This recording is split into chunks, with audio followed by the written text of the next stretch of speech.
escuela culterana y la escuela conceptista. Ahí vimos a Luis de Góngora, Francisco de Quevedo y otros más, ¿ya? A ver, después de eso abordamos el género dramático, el teatro barroco, donde vimos el teatro popular y el teatro cortesano, ¿no? Hemos visto ahí a Lope de Vega. También abordamos algo acerca de Pedro Calderón de la Barca, ¿no? A ver, vamos a ver ahora este tercer género. ¿Ya? Ya vimos la lírica, el género dramático, vamos a ver la narrativa. Siglo de Oro, novela. ¿Ya? ¿Cómo se desarrolla el siglo de oro, perdón, cómo se desarrolla la novela en este siglo de oro? Te voy adelantando. En el 1550, mitad del siglo XVI, ¿ya? A ver, aquellos que les gusta tener mayor información, puedes tomarle captura de pantalla o tomar apuntes de lo que te estoy mostrando. Al final, igual yo te voy a mostrar, te voy a presentar un organizador gráfico que resume toda esta información, ¿ya? Obviamente la resume, como te digo, ¿ya? Bueno, no es la información desarrollada como está en estas diapositivas, pero puedes tomarle captura de pantalla y yo sé que te va a servir. A ver, decíamos entonces, mitad del siglo XVI, 1550, en España, surge una serie de creaciones literarias diferentes, novedosas, ¿ya? Muchas de ellas eh, bastante particulares. A ver, un momentito, alguien me dice algo. A ver, vuelvo a repetir este Jefferson. No es obligatorio copiarlo, pero yo te aseguro que te va a servir esta información, ¿ya? Puedes copiar, puedes tomarle captura de pantalla, puedes tomarle foto, ¿de acuerdo? Lo que sí es obligatorio es el resumen de todo el tema, pero como te digo, es un resumen, no es como este caso la información detallada de la información desarrollada, ¿ya? El esquema es un resumen nada más breve de todo lo que te voy a mostrar aquí. A ver, entonces, decíamos, surgen diferentes tipos de novelas, ¿ya? Empezamos con el primer tipo de novela, la novela pastoril. En esta época se van a desarrollar la novela pastoril, la novela caballeresca, la novela picaresca y la novela histórica, además de algunos relatos o narraciones religiosas. Este conjunto de novelas, este conjunto de narraciones, presentan a la sociedad española de dos formas, tienen dos perspectivas, dos distintas perspectivas. Cuando se trata de mostrar a la nobleza o a la gente pudiente, a la gente de la alta sociedad, se demuestra de manera idealizada, ¿ya? De manera idealizada. En cambio, cuando se presenta a personajes del bajo pueblo o populares, se le presenta de manera realista, ¿ya? Entonces, con sus necesidades, con sus defectos, etcétera, ¿ya? Entonces, son las visiones distintas de estos diferentes tipos de novela. Empezamos entonces con la novela pastoril. ¿Qué es la novela pastoril? Básicamente ese es aquel tipo de novela ya que narra las aventuras y desventuras amorosas de pastorcitos, de los pastorcitos en el campo. Es algo parecido, recuerdas, ¿no? A las églogas de Garcilaso de la Vega, en este periodo también. Recuerda las églogas. ¿Dónde estaban ambientadas las églogas? En el campo, el cual presentaban a los pastorcitos que contaban sus dolores, sus amores y desamores, ¿no? Entonces, lo mismo va a suceder con la novela pastoril, sino que esta vez se va a presentar de manera narrada, a través de una novela.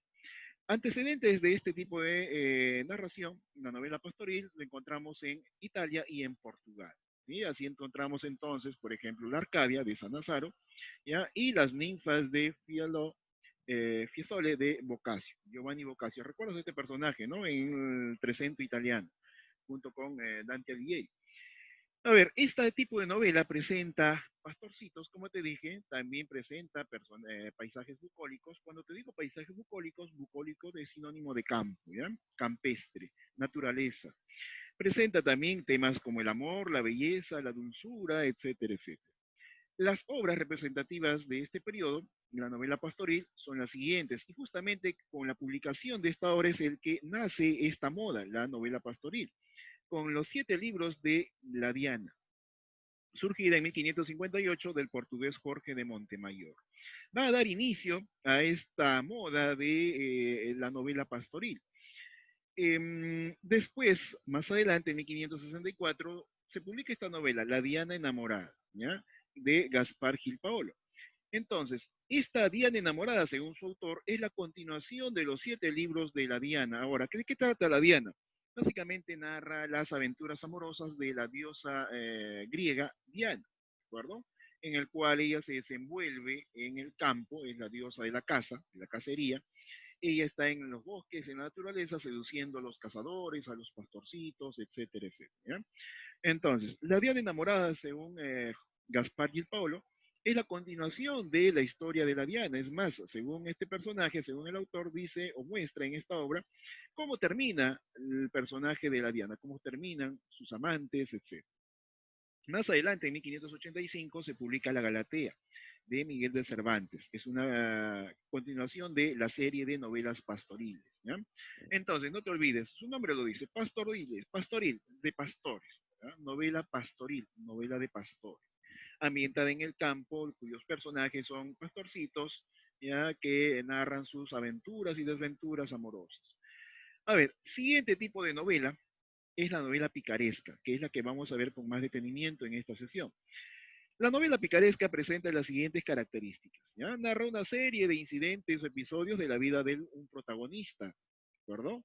Lo hace de manera cronológica, es decir, no juega con el tiempo, sino que lo hace de un pasado presente hacia un futuro. ¿Ya? Es un tiempo lineal. Esta misma estructura la va a seguir, por ejemplo, las novelas de caballería. ¿Ya? Ahora, este tipo de novelas, como sus personajes pertenecen al pueblo, son personajes populares, se va a presentar de una manera o una visión pesimista, no solamente de la vida de los personajes, sino también de toda la sociedad. ¿Ya? Se presenta una visión pesimista. Eh, Obviamente esto es a través de quien narra este tipo de novelas, como es el pícaro, el personaje pícaro, ¿ya? Que es un antihéroe, ya lo vamos a ver con más detenimiento en esta obra, en El Lazarillo de Tormes. Justamente la publicación del Lazarillo de Tormes da inicio, Siglo de Oro, dos puntos, novela, ese es el título. Alguien llegó. A ver, decíamos entonces, justamente con la publicación del Lazarillo de Tormes en 1554 es que da inicio a las publicaciones de diferentes títulos de este tipo de novela, ¿ya? Diferentes títulos de este tipo de novela. Nace entonces en el siglo XV con el Lazarillo de Tormes, 1554. Mira, no debería ser siglo XV, debería ser siglo XVI. ¿Por qué le pongo siglo XV? Porque se cree que el Lazarillo de Tormes fue escrito 50 años antes, ¿ya? Fue escrito 50 años antes, sino que recién se pudo publicar en el 1554. Es por eso que le pongo que nace en el siglo XV, ¿ya? Ahora, la primera publicación de Lazarillo de Tormes se produce en estas ciudades de manera simultánea, en Burgos, en Amberes y en Alcalá de Henares. Las tres versiones que se publicaron de manera simultánea difieren entre sí, es decir, son diferentes, ¿ya? Tienen alguna variación. Se publicó con este título, La vida de Lazarillo de Tormes y de sus fortunas y adversidades. Ese es el título completo de esta obra. Con ese título se publicó por primera vez, ¿ya? A ver, después de ello siguieron otras publicaciones como El Guzmán de Alfarache, que tiene la misma temática que Lazarillo de Tormes. Siempre hay un pícaro que cuenta sus aventuras, desventuras, tratando de sobrevivir en la vida, ¿no? De Mateo Alemán es su autor. Luego, más adelante, lo viste este autor, ¿no? A Francisco de Quevedo en el Barroco. Va a escribir La vida del Buscón llamado Don Pablos. También tiene la misma temática, siempre hay un personaje principal, un pícaro, que encarna los antivalores, que trata de sobrevivir en la vida, engañando, estafando, etcétera, etcétera. ¿Ya? Entonces, esto es en cuanto a la novela picaresca, ¿ya? A la novela picaresca, cuyo personaje siempre será un pícaro, ¿ya? Un personaje marginal. A ver, alguien por aquí me dijo. Listo. Después de ello tenemos la novela caballeresca o la novela de caballería. La novela caballeresca o de caballería eh, nace en este tipo, en este género, mejor dicho, literario, ¿ya? En los cantares de gesta. Recuerdo los cantares de gesta, el cantar del mío Cid, el cantar de Roldán, el cantar de los Nibelungos, ¿ya? Todos esos cantares tienen como personaje principal a un caballero medieval. ¿Sí? Te diste cuenta, ¿no? Con el cantar del mío Cid tenía como personaje principal a Rodrigo Díaz de Vivar, el caballero medieval. Entonces, las novelas de caballería van a devenir de este género literario, que es los cantares de gesta, ¿ya? En el cual se narran las aventuras idealizadas de un caballero siempre en busca de honor. ¿Sí? Recuerdas la historia del Quijote, ¿no? Cuyas andanzas tenían un objetivo, adquirir honor, tener honor para merecer el amor de la bella Dulcinea, ¿no? Entonces, este tipo de novelas nace en el siglo XIII, 1200 aproximadamente, ¿ya? Nacen estas narraciones. Como te dije, deviene de los cantares de gesta. Las obras más representativas son Tirante al Blanco de 1499, ¿ya? Y el Amadís de Gaula. Ponga atención en el Amadís de Gaula, ¿ya? Yo te recomiendo que por ahí te investigues quién era el Amadís de Gaula, ¿ya? Ponga atención en el Amadís de Gaula. Porque desde su primera publicación en 1508, ¿ya? No se dejó de reeditar hasta 1587. Se cree que hubo más de 30 ediciones del Amadís de Gaula, ¿sí? Es decir, tuvo más temporadas que Los Simpsons, ¿no? Entonces, eso fue el Amadís de Gaula. Gozó de tanta popularidad que se tuvo que reeditar constantemente esta obra y cada reedición era distinta. ¿Sí? Se le agregaban nuevas aventuras, nuevas princesas, nuevos dragones, demonios, magos, etcétera, etcétera. ¿Sí? Es una novela de caballería ligada a la fantasía, ¿ya? Ligada mucho a la fantasía, donde, como te dije, aparecen dragones que luchan con el Amadís, aparecen brujas, hechiceras, magos, encantados, etcétera, etcétera. ¿Ya? Entonces, todas estas novelas, Tirante el Blanco, el Amadís de Gaula y otros tipos de novelas de caballería que gozaban de mucha popularidad en aquel entonces, era una forma de evadirse de la realidad del pueblo español, ¿ya? Y por supuesto, después de ello va a venir el Quijote para burlarse de todas las obras anteriores, ¿ya? Para burlarse de este caballero andante. Y de esta forma sacar de alguna manera al pueblo español de ese encantamiento de las novelas de caballería, algo así como en la actualidad las chicas suelen ver telenovelas, ¿no? Encantadas con los mundos idealizados de telenovelas. Pero bueno, en antigüedad entonces también gozaban de bueno, de dichas características, ¿no? ¿Por qué? Porque leían mucho este tipo de novelas, ¿ya? Novelas de caballería, donde había un caballero bello, hermoso, que rescataba a una princesa de su cautiverio. Bueno, te dije entonces, por último tenemos el Quijote que surge en 1605 con Miguel de Cervantes Saavedra. Muy bien, esto es en cuanto a las novelas de caballería, ¿de acuerdo? A las novelas de caballería. Muy bien, este es el mapa que debes copiar, ¿sí? Este mapa es obligatorio. Tienes aquí el resumen de todo, mejor dicho, sí, es un mapa mental donde tienes toda la información resumida de la novela pastoril, la novela picaresca, la novela de caballería y la novela histórica. Te hablo algo de la novela histórica. La novela histórica es una creación propia española. Surge en España. Fue creado por los españoles. No es nada más y nada menos que una mezcla de los cantares de gesta, de los diversos tipos de novela, como la pastoril, picaresca, etcétera. Básicamente, la novela histórica ya es una es un relato novelesco de las guerras que se libraron, que libraron los españoles contra los moros. ¿Sí? Por ejemplo, tienes Guerra Civil de Granada, ¿sí? Ambientada en la toma del último bastión musulmán. ¿Ya? Recuerda que justamente logran expulsar del todo a los musulmanes, a los moros, cuando toman la ciudad de Granada. Justamente esta obra hace un relato de todos estos acontecimientos. También tienes ahí la historia de Abencerraje y la hermosa Garita. Entonces, son básicamente hechos ya históricos contados de manera novelesca. ¿De acuerdo? A ver, entonces, son los cuatro tipos de novelas surgidas en este periodo, siglo de oro español. ¿Ya? Pero también hay otras narraciones, te dije, ¿no? Hay otras narraciones que no se clasifican en ninguna de las cuatro, ¿no?, tipos de novelas. Así tenemos algunas narraciones religiosas, otras ensayísticas, ¿ya? Por ejemplo, las narraciones ensayísticas tenemos al caso de Baltasar Gracián con su obra El Criticón. También tenemos obras religiosas como las de Fray Luis de León, que ya lo hemos visto antes con la poesía. ¿Ya? Tenemos también a Santa Teresa de Jesús, te mencioné anteriormente, la obra de Santa Teresa de Jesús, con algunas narraciones en prosa. ¿Ya? Narraciones en prosa. Más, obviamente, mayormente son narraciones religiosas. ¿Ya? Tienes ahí a Fray Luis de León con La Perfecta Casada, ¿ya? Tienes la traducción de los libros de Job, etcétera, etcétera. Entonces, no solamente existieron estos tipos de novelas, sino también otros tipos de narraciones, ¿ya? No te olvides. Muy bien, le tomaste foto, le tomaste captura de pantalla a esta parte, por favor, rápido para poder avanzar.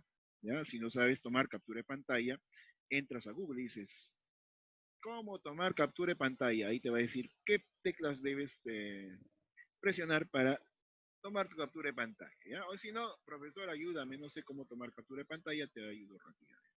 Entonces, le tomaste captura de pantalla, le tomaste foto, ¿listo? Listo, muy bien. Vamos a proseguir, ¿ya? A ver, pasamos ahora a lo que debemos abordar un poquito más con Sí, calma, que es profe. acerca del Lazarillo de Tormes, que es la obra, en este caso, de la sesión, ¿ya? El Lazarillo de Tormes.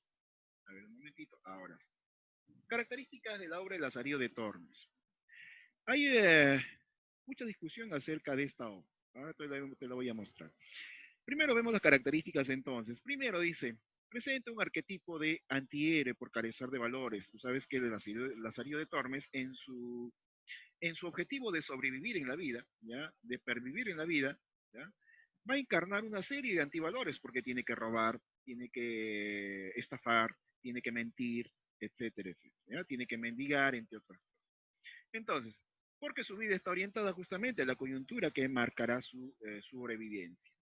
Además, presenta a un protagonista pobre, miserable, un protagonista marginal, ya por primera vez en la historia. Mira, por primera vez en la historia se presenta este tipo de protagonistas. ¿Ya?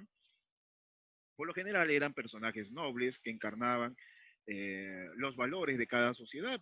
¿Sí? Por ejemplo, los caballeros medievales, ¿no? Que encarnaban el honor de a ver, ya, acerca de las características, me olvidaba, ¿ve? Ya me hiciste recordar. Sí, esta parte sí la debes copiar. Acerca de las características del Lazarillo de Tormes, esta parte sí la debes copiar, por favor, ¿ya? Además del esquema que te mostré anteriormente. Esta parte sí la copias, por favor. A ver, decíamos entonces, los acontecimientos siguen un orden progresivo, te había mencionado anteriormente, siguen un orden cronológico, ¿sí? En una línea temporal recta. Tiene carácter autobiográfico, ¿por qué? Porque quien narra la historia es este protagonista, el Lazarillo, el Pica, es quien narra la historia, está escrito en primera persona. Está escrito en primera persona, ¿ya? Se basa mucho en relatos populares, muchos de ellos se basan, ¿sí? Justamente en relatos que ya existían, ¿ya? Que ya existían, y posee un carácter realista, tiene una visión realista de la sociedad y, por supuesto, del propio mundo del pícaro. Además de eso, mira, a ver, como está escrito, como tiene un carácter autobiográfico, está escrito en primera persona, ¿ya? Los autores que escribían este tipo de novelas no ponían su nombre, no colocaban su autoría, si se copia André, no colocaban su autoría, ¿ya? Es por eso que muchas de estas novelas son anónimas. ¿Por qué? Porque en aquella época, ¿ya? No quería ser, el autor no quería ser reconocido por narrar su propia vida. Su propia vida sería una vida de un antihéroe, ¿ya? Que robaba, que estafaba, que mentía, que mendigaba, etcétera, etcétera, ¿sí? Por lo tanto, los autores ya omitían poner su autoría. ¿De acuerdo? Muchos de ellos entonces es la causa porque sean anónimos, ¿ya? Ahora, sobre el lenguaje que presenta es un lenguaje sencillo, fácil de entender y se usan muchos estos diminutivos, ¿ya? Se van a mudar en diminutivos. Como te dije, es anónima, aunque en el caso de Lazarillo de Tormes, ya hay investigaciones en progreso, el cual tratan de establecer un posible autor. Se cree, algunas tesis, algunas conjeturas piensan que es este personaje, Alfonso Valdés, ¿ya? ¿Qué? ¿Por qué? ¿Cómo así? Porque se descubrieron algunas cartas. Bueno, este personaje era un secretario, ¿ya? Del sistema del gobierno español en aquel entonces y se cree que es el autor porque se descubrieron en sus archivos algunas cartas que eran similar, contaban historias similares a Lazarillo de Tormes. Es por eso que muchos dicen, ah, fue este personaje que simplemente se ocultó detrás de sus cartas, ¿no? Pero bueno, son conjeturas. ¿Sí? Pues hasta ahora solo sabemos que es anónima, no se sabe con certeza quién es el autor. ¿Ya? Muy bien, entonces, copias esta parte, ¿listo? Le tomaste foto y también te voy a pedir que si es que puedes, ¿ya? Porque al final tus actividades dice que debes graficar, ¿ya? Al final de tus actividades debes graficar. Tomaste foto, ¿verdad? Tomaste captura de pantalla que se nos acaba el tiempo, ya me salió el aviso. Eh, Mira, a ver, este esquema resume toda la obra de Lazarillo de Tormes. Al final de tu actividad, mira, te presento las actividades de una vez, ya este no, al final de las actividades dice grafique el tema. Puedes graficarlo con una imagen parecida a esta, con esta infografía que resume la obra Lazarillo de Tormes, ¿ya? O puedes colocar cualquier otra imagen que sea referido al tema, ¿de acuerdo? Sea referido al tema, ¿ya? Entonces, es opcional. O colocas esta imagen o cualquier otra imagen que se refiera al tema que hemos desarrollado, ¿ya? A ver, la vida de Lazarillo de Tormes y de sus fortunas y adversidades es el título completo, te dije, ¿no? Donde se narra la vida de un pícaro. Está dividido en siete tratados, siete partes, en los cuales el Lazarillo va a narrarnos cuáles fueron sus experiencias, sus vicisitudes, sus adversidades, cuando le tocó servir a sus 9 amos, ¿sí? Tuvo 9 amos, 9 personajes a los cuales él sirvió. Primero será un ciego, un astuto, luego será un clérigo avaro, que no le daba de comer, luego será un escudero arruinado, ya es una crítica a los escuderos, a los personajes medievales, luego será el fraile de la Merced, luego servirá un buldero estafador que vendía buldas, aquellos que decían, no, te vendo una hojita, con esta hojita estás comprando una parte del cielo. ¿No? Se parece a mucho a los que venden ahora agua del río Jordán y no sé qué más. ¿No? Luego dice, sirvió también a un capellán, ¿ya? A un maestro, a un pintor, a un artista, y va a servir a un alguacil y por último a un arcipreste. Mira, Lazarillo va a seguir su camino de ascenso en la sociedad. ¿Sí? Va a tratar de ascender en la sociedad, no importa lo que digan de él, la cosa que él trata de ascender en la sociedad, ¿ya? Ese es su objetivo. Hasta que llega al arcipreste donde por fin se puede casar con la sirvienta de este arcipreste. Es más, el arcipreste le va a proponer a Lazarillo, ¿no? Oye, Lazarillo, mira, ve, tengo mi sirvienta, ¿por qué no te casas con ella? Le dice, ¿no? Entonces Lazarillo acepta, está bien, me voy a casar, es bella hermosa, y se va y se casa. Pero resulta que la sirvienta era amante del mismo arcipreste, entonces el Lazarillo cada vez que salía, obviamente el arcipreste llegaba a su casa, ¿no? Entonces, el Lazarillo obviamente, a pesar que el mundo perdón, sus vecinos le decían, oye, mira, ve, esto está pasando con tu esposa. Bueno, el Lazarillo hacía oídos sordos y se conformaba. ¿Por qué? Porque había logrado ascender en la sociedad. Tenía una esposa, tenía un trabajo, es decir, tenía honor, ¿no? Entonces, ese es básicamente lo que trata el Lazarillo de Tormes, ¿ya?